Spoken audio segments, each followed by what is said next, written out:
আসসালামু আলাইকুম, আমি মাজেদ পারভেজ বলতেছি। 1035 নম্বর ব্রাঞ্চ ডারারপাড় জামে মসজিদ, সাদ্দারগা বাজার, পীরগাছা, রংপুর থেকে। আমাদের মসজিদের কার্যক্রম মসজিদ ডট লাইফের একটি অঙ্গ সংগঠন। আলহামদুলিল্লাহ, আল্লাহ তাআলার রহমতে আমাদের ডিজেবল পারসন এবং মসজিদ ভিত্তিক যে সুদমুক্ত ঋণ বিতরণের কার্যক্রম আল্লাহ তাআলার রহমতে আলহামদুলিল্লাহ অনেক ভালোভাবেই চলতেছে। আলহামদুলিল্লাহ, বিভিন্ন সময়ে হতদরিদ্রের মাঝে আমাদের কম্বল বিতরণ, বিভিন্ন মানুষকে টিউবওয়েল সাহায্য, বিভিন্ন রকমের সাহায্য এই মসজিদ কেন্দ্রিক মসজিদ ডট লাইফের পক্ষ থেকে দেওয়া হয়েছে। তো আজকে আমাদের মাঝে উপস্থিত আরেফা বেগম, হতদরিদ্র একজন মানুষ। হ্যাঁ, উনি অনেক চেয়ারম্যান মেম্বারের কাছে গিয়েও একটি কলের জন্য আবেদন করছিল, দীর্ঘদিন ধরে একটা কলের সাহায্য উনি পায় নাই। তো ওনার কাছ থেকে আমরা একটু শুনতে চাচ্ছি ওনার এই কষ্টের একটু কথাগুলো। আসসালামু আলাইকুম, আমি আরেফা বেগম। আমি আপনার কাছ থেকে একটা কলের আবেদন করি।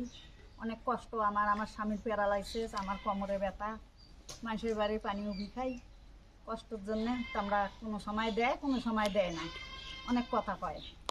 একটা দয়া করি কল দেন আমার।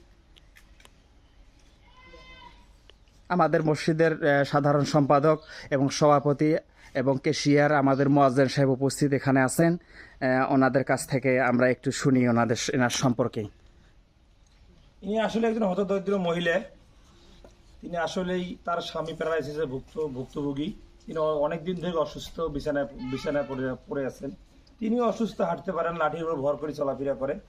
আশেপাশে পানি বলি যায়, হয়তো তার কষ্ট হয়, তারা পানি দেয় না ঠিকভাবে, দিবের চাই দেয় না, হয়তো কলের অসুবিধা হয় মুক্তমুখ। এই জন্য তিনি এটা কলের জন্য আবেদন করছে মসজিদ কমিটির ইয়ের কাছে।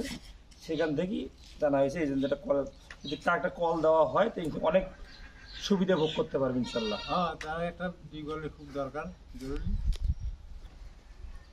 আসলে একজন উনি খুব অসহায় মানুষ, গরিব দুঃখী মানুষ। তার চলার মতন খুব কষ্টকর।